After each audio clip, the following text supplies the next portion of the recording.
आज से 10 साल पहले आप रजौरी गार्डन में प्लॉट बेचते थे तो आप गुड़गांवा DLF में 3 प्लॉट ले लेते थे, और आज आप 1 प्लॉट बेच के 1 प्लॉट नहीं ले सकते। ये केजरीवाल ने रजौरी गार्डन को इतना गरीब कर दिया है, दिल्ली को इतना गरीब कर दिया। और जहाँ मोदी जी की सरकार थी हरियाणा में, वहाँ पे गुड़गांवा आज यहाँ का सबसे कॉस्टलीस्ट एरिया बन गया और दिल्ली बर्बाद हो चुकी है। सीवर का लाइनें जाम है, कूड़े का ढेर बन चुका है, स्लम बन चुका है। 21,000 आप गूगल करके देखिए, 21,000 आदमी इस साल गंदे पानी से मर गए हेपेटाइटिस बी से दिल्ली के अंदर। दिल्ली शहर की बात कर रहा हूँ।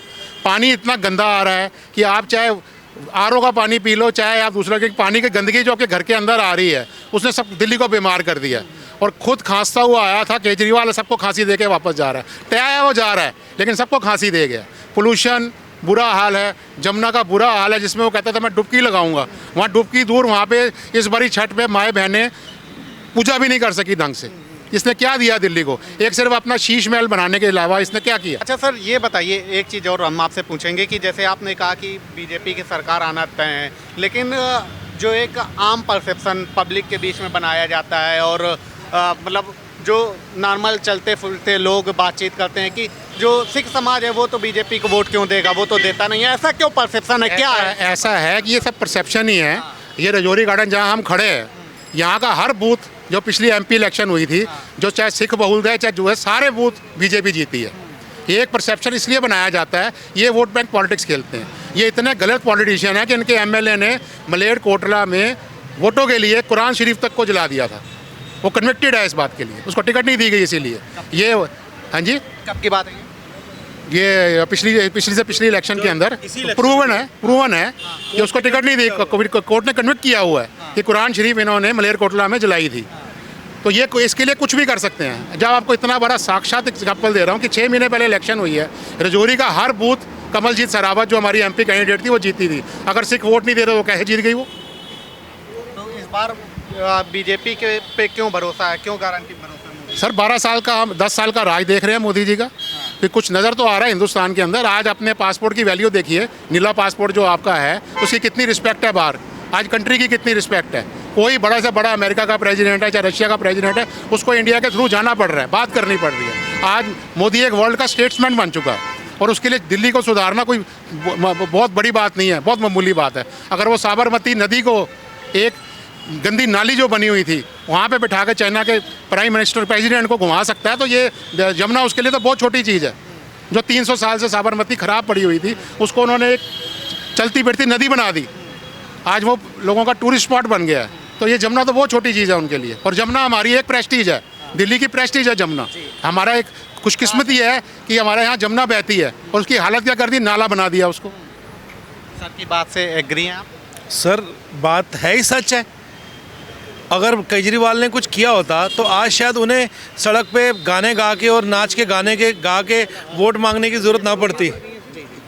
ये वोट मांगने के लिए आए इसीलिए रहे।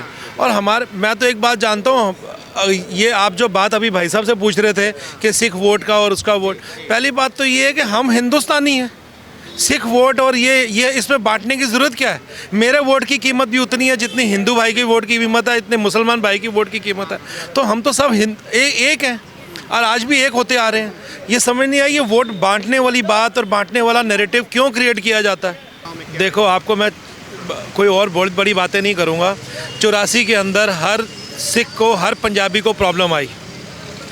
उसके बाद कोई 84 के बाद कांग्रेस का नाम लेवा पंजाबी तो नहीं हो सकता, बाकी है तो मैं उसको कुछ कह नहीं सकता। और उसके बाद जो काम होता आ रहा है, अब ये बांटने वाली बात यहाँ से शुरू हुई है और आज तक वही काम चलता आ रहा था। लेकिन आज से 10 साल पहले जब से मोदी जी आए हैं, उन्होंने हिंदुस्तान में किसी कास्ट, क्रीड एंड किसी को देख के काम नहीं किया। उन्होंने सिर्फ हिंदुस्तानी के नाम के ऊपर काम करते चले गए, इसीलिए सारे काम होते गए। और मतलब कि एक उस पे डायरेक्शन पे काम करते चले गए मोदी जी। साहब एक बात बताओ, अगर करतारपुर साहब का इन्होंने कॉरिडोर खोला, वो किसी सिख को देख के खोला था? किसी सिख को देख के नहीं खोला। उनकी भावना थी कि ये होना चाहिए। अगर वो इधर क्या कहते हैं अजमेर शरीफ में चादर भेजते हैं तो वो ये सोच के भेजते हैं कि मैं हिंदू और चादर भेज रहा हूँ, ऐसा कभी नहीं होता। वो एक देश के प्रधानमंत्री हैं, वो सबके बारे में सोच रहे हैं। उनका पहला नारा जो था वो उसमें खरे उतरे हैं, सबका साथ सबका विकास। और इसके लिए इसीलिए ही हम लोग भी आज उनके लिए खड़े होकर ये बात कह रहे हैं। सड़कों में भी आप जब पूछने आ रहे हो तो हम सड़कों में लोगों को भी अपील करते हैं कि मोदी जी के अलावा हमारे पास कोई विकल्प नहीं है। हम लोग यहाँ पे आलू के साथ सोना नहीं बनाने वाले। हमें धंधा चाहिए, धंधा हमें दे रहे हैं। हमें साफ़ सफाई चाहिए, वो कर रहे हैं। और क्या करेंगे सफाई का? किसी आज तक प्रधानमंत्री ने बोला स्वच्छ भारत? किसी ने नहीं बोला, क्योंकि वो नीचे ज़मीन से धरातल से सोचते हैं, ऊपर तक सोचते हैं। स्टार्टअप इंडिया, किसी ने सोचा कि आने वाले जनरेशन कैसे पैसे कमाएगी? कांग्रेस ने आज तक अभी ये बात सोची? वो तो कहते थे 1 रुपया चलता और 15 पैसे पहुंचते हैं। हमारे मोदी जी कहते हैं कि हम जो आपको देंगे आपके अकाउंट में पहुंचेगा और आप काम करो, उससे धंधा करो और बड़े हो, देश को भी बड़ा करो और वैसे भी करो। ऐसे थोड़ी ना हम आज तीसरे नंबर पे इकनॉमी ले गए। ये स्टार्टअप्स का कमाल हुआ, ये उनकी विजन का कमाल हुआ। और कह रहे हैं कि ये तो दिल्ली वाला चुनाव है, विधानसभा का चुनाव है। मोदी जी तो प्रधानमंत्री हैं और दिल्ली में क्या किस तरीके की सरकार? तो क्या मोदी जी दिल्ली में नहीं रहते क्या? दिल्ली देश में नहीं है? मोदी जी का विजन तो दिल्ली में भी आएगा। हमारे को अगर मोदी जी ने बोला कि हर भारतीय को आयुष्मान भारत के अंदर सबको इलाज फ्री मिलेगा, हमारी सरकार ने, दिल्ली की सरकार ने इसको क्यों नहीं लागू किया? अब तो 10 लाख की बात है, 5 लाख की स्टेट भी देगी अगर सरकार बनती है तो 10 लाख हो जाएगा। अगर तो बड़ा कुछ होगा, अगर तो वो सब कुछ करेगा। आप जो वो बोलोगे, पहले 10 साल कहाँ था सर? बीजेपी ने तो करना ही है। बीजेपी तो पहले से ही बोल रही है। 5 साल पहले उन्होंने पहले बोला कि आयुष्मान भारत के ऊपर उन्होंने काम करने को बोला कि ये लागू करो। इन्होंने क्यों नहीं किया? हाई कोर्ट ने क्यों उसका नोटिस करके उसको कहा इसको लागू करना चाहिए? जब हाई कोर्ट मान रहा है, इसीलिए तो हो रहा है ना। इन्होंने कुछ गड़बड़ कर रखी है। और दिल्ली शहर को, दिल्ली वालों को क्यों वंचित रखते हैं? ये मरने को क्यों छोड़ देते हैं? जैसे कोविड में छोड़ दिया इन्होंने। कोविड में ही ऑक्सीजन नहीं दे सका ये आदमी, और आज ये कह रहा है कि मैं दिल्ली को सब कुछ कर दूंगा। क्या कर दूंगा बताओ? क्या इनके पास क्या विजन है हमारे लिए? ये हमारे को क्या सोचते हैं कि हम लोग किसी को 2100 दे देंगे, किसी को ऐसे कर देंगे? 18,000 रुपये। ओ भाई साहब, इन्होंने पंजाब में कुछ नहीं दिया, इन्होंने देना ही कुछ नहीं है। ये सिर्फ लेने आए हैं। इन्होंने शराब बेचनी थी, शराब इन्होंने बेच ली। तो ये लेकिन कहते हैं कि आपके पास ऑप्शन नहीं है ना कोई हमें चुनने के या कांग्रेस को चुनने के अलावा।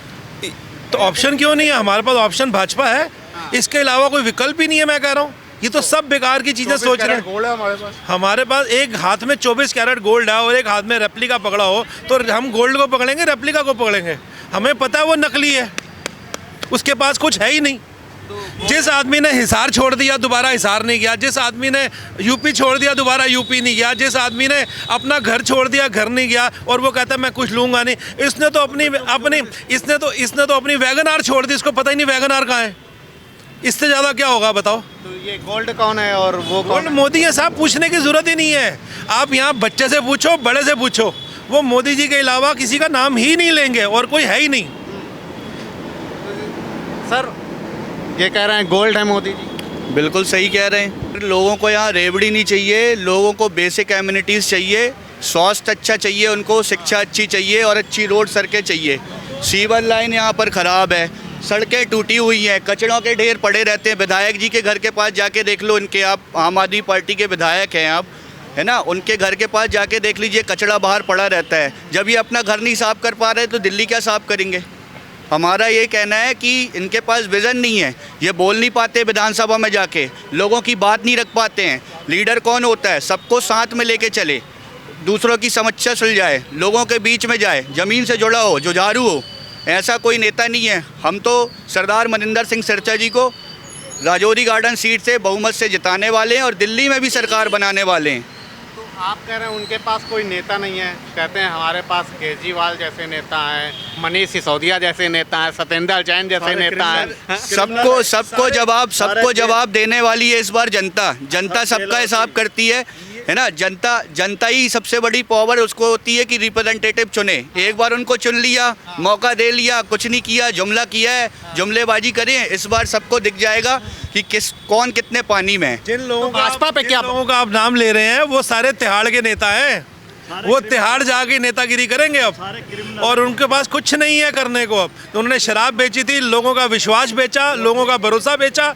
अब उन्होंने एक बात बताओ, उन्होंने मोदी जी का विजन है स्टार्टअप इंडिया को लेके, स्टैंड अप इंडिया को लेके। इनके पास विजन है शराब बेचने का, एक के साथ एक फ्री, एक के साथ 2 फ्री। और उसके बाद इन्होंने क्या दिया? यंगस्टर्स को क्या दिया? यंगस्टर्स मांगते हैं रोज़गार, ये देते हैं शराब, कि तुम शराब के नशे में धुत रहो, मेरे से रोज़गार मत मांगो, और मैं अपना आराम से शीश महल में रहूँगा। मैं 4-4 लाख के पर्दे लगाऊंगा, मैं वहाँ पे बढ़िया से बढ़िया कमोड पे बैठूंगा, गर्म ठंडी करता रहूँगा अपने आप को और अपनी ज़िंदगी चलाता रहूँगा। अच्छा, आतिशी जी मुख्यमंत्री हैं महिला, वो कह रही हैं कि पुरानी शराब नीति फिर से लागू होनी चाहिए अगर हमारी सरकार बनती है। भाई साहब, आप कह रहे हैं आतिशी जी मुख्यमंत्री है, इनके अपने पार्टी के लोग कहते हैं वो स्थायी मुख्यमंत्री है। जब इनके कन्वीनर केजरीवाल कहते हैं वो स्थायी मुख्यमंत्री है, इसका मतलब मुख्यमंत्री नहीं है। जब वो डमी है, उनके अपने आप लोग, आप चेक कर लो सिस्टम में, उन्होंने बोला है स्थायी मुख्यमंत्री है, तो उनको मेरे को समझ नहीं आई, जब उनके अपने पार्टी के लोग मुख्यमंत्री नहीं मानते तो दिल्ली की जनता कैसे मुख्यमंत्री मांगी? और टेक्निकली तो मुख्यमंत्री बनेगी नहीं अब वो। और उनको ये भी पता है ये सरकार ही स्थायी है, ये अब सिर्फ 8 तारीख तक की सरकार थी, उसके बाद भाजपा सरकार आ रही है। मुख्यमंत्री तब आपको मिलेगा जो आगे काम भी करेगा और दुनिया यहाँ पे जनता की सेवा भी करेगा।